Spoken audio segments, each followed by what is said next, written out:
Welcome my friends to a brand new series to the channel that will look upon and cover two different aspects of video game glitches, including diving into the intriguing world of cartridge tilting.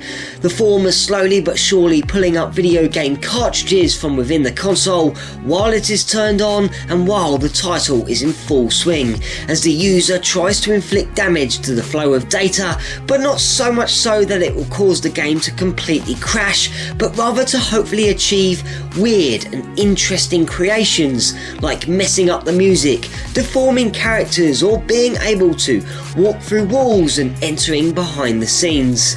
The series will also concentrate on the popular, famous and lesser well known in-game glitches and bugs that have been left unnoticed and are unresolved during game development that can be found and seeked out by moving characters into certain positions and so on. With all of this, we'll be able to explore all manner of games, as this is cartridge tilting and glitches.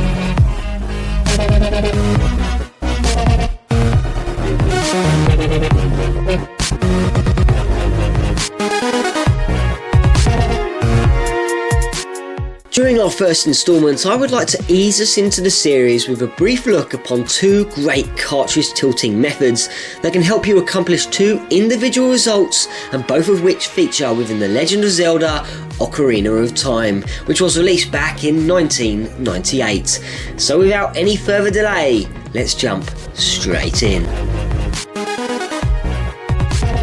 At the very beginning of your game, Link is summoned to visit the Great Deku Tree, but firstly you must seek out and equip yourself with a sword and a shield. The shield can be purchased from within the shop for 40 rupees, and the sword is secretly hidden in a treasure chest in the southwestern corner of the map. As many of you already know, both of these must be collected before Midu will let you pass to visit the Great Deku Tree. However, if you're feeling brave and don't really feel like collecting the sword or the shield, you could just inflict a little cartridge tilting into your game. So walk up to Midu and begin to lift the cartridge on the left hand side, just until Link has begun to flash and glitch all over the place. As soon as he has, quickly press forward on the analog stick and Link will bypass this blockade, and now you can visit the Great Deku Tree. But just remember to pop back in the cartridge all the way before continuing.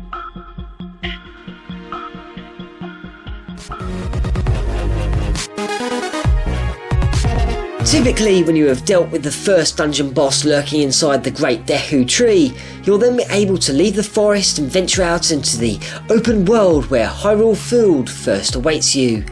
Now, just like the first bypass method, this can also be used to completely skip the Deku Tree. As soon as Link wakes up after his nightmare, leave his house and head to the left where another friendly villager awaits you to warn you that you are not allowed to leave the woods, as he or she will die out in the vast open world. Well, once again, just slowly apply the cartridge tilt method, wait for Link to flash and disappear, press forward on the controller, and there you have it. You can leave the forest and venture out into Hyrule Field already. This method can also be applied throughout the entire game, and these are just a few ways to get you on your way. The final cartridge tilt method I want to touch upon today has been discussed quite a bit over the years, and it is really quite intriguing, very interesting, but as usual, quite strange and fairly funny as well. So at any point throughout the game, including the titles, the following cartridge tilt method can be used. Firstly, all you need to do is lift the game up slowly on the left hand side so that the game will freeze, but once it has, don't continue to pull the cartridge up. Instead, wait a few seconds and you will notice a yellow bar pop up in the top left hand corner.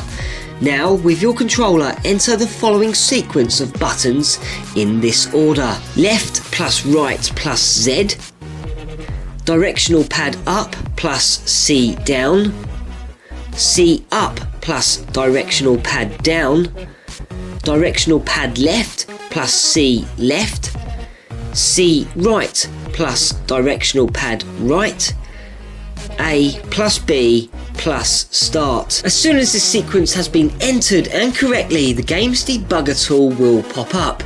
an in-house program that was used during the game's development to help the developers understand why the game crashed during certain points, thus hopefully allowing them to fix these problems. The first screen that will pop up will be a small rectangular box reading "Hung up on thread 4, RCP is hung up," and oh my god. The next screen you may see is the actor segment, detailing a list of actors, or objects as they're known, that are not currently being used during this segment, though are stored in the memory. The final screen lets you find out what version of the game you have, but the best part of all of this is the "I love you" message printed at the top of this section. Another typical in-house joke which we might never know why it is there, but all I can say is, I love you too, Zelda. I love you too.